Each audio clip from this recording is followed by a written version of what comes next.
Andretti is not giving up on his Formula One dream, and it seems like things got very serious because now the Department of Justice in the USA has been involved in the entire saga as well.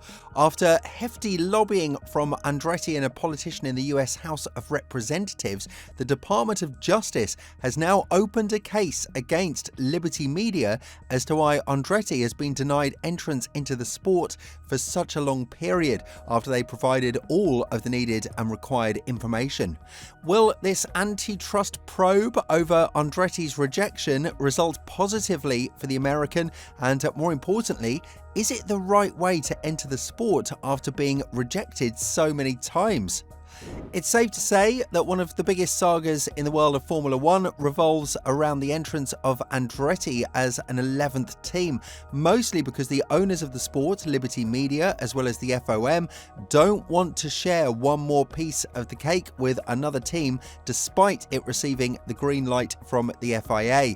Everything that Andretti provided to the sport has been perceived as crucial for ramping up the competition in the sport, as they even brought an engine manufacturer with them, Cadillac, a branch of General Motors, which will further boost the competitiveness and the engine war development in the sport, exactly what they need under the new regulations. But according to Liberty Media, Andretti cannot prove that he will fight for podiums and wins, and therefore it's very uncertain as to whether two more cars on the grid will add value to the sport.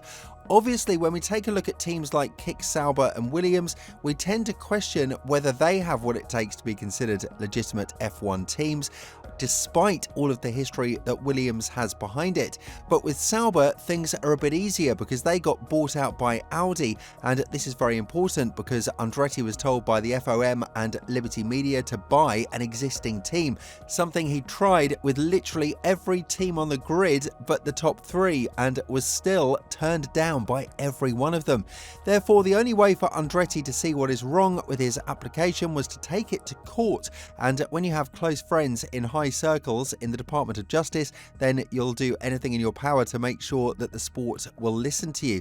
Greg Maffei, the CEO of Liberty Media, opened up about the investigation that his company has received, further adding, "Looking at Andretti, as you saw this morning, we announced that there is a Department of Justice investigation. We intend to fully cooperate with that investigation, including any related requests for information. We believe our determination, F1's determination, was in compliance with all applicable US antitrust laws, and we've detailed the rationale for our decision vis-a-vis Andretti in prior statements."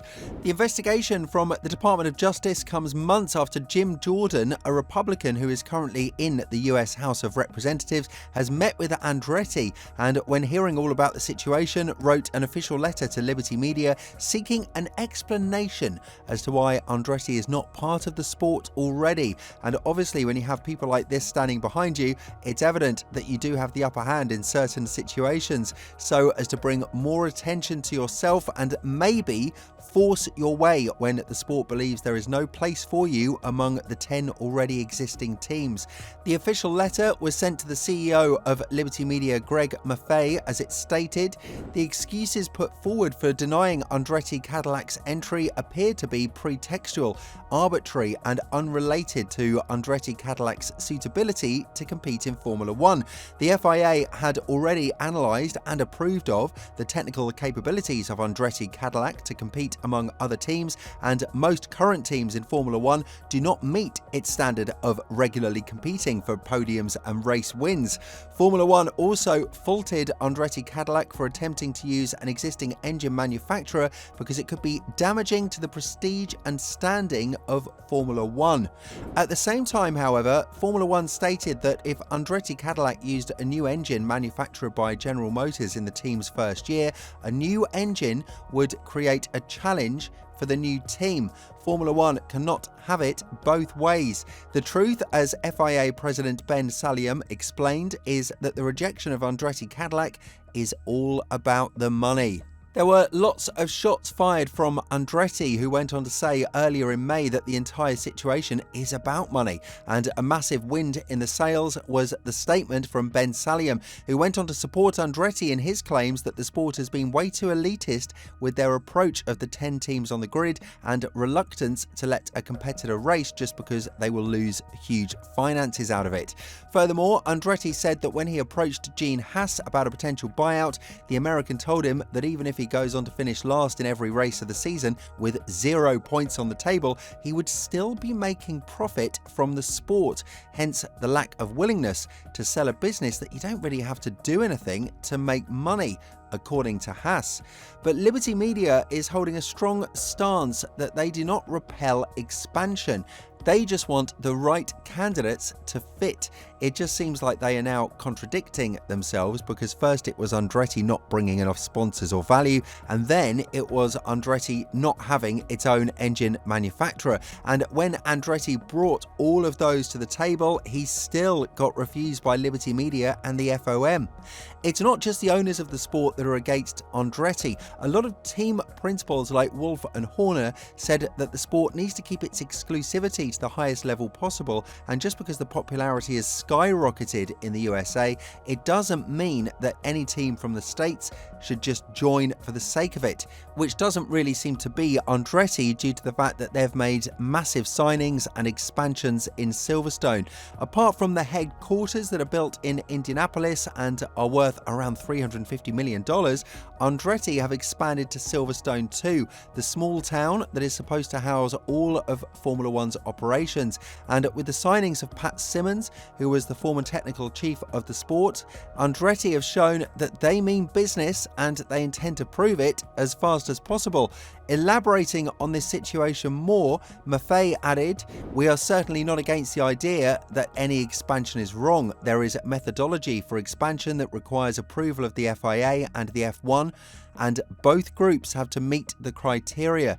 We're certainly open to new entrants making applications and potentially being approved if those requirements are met."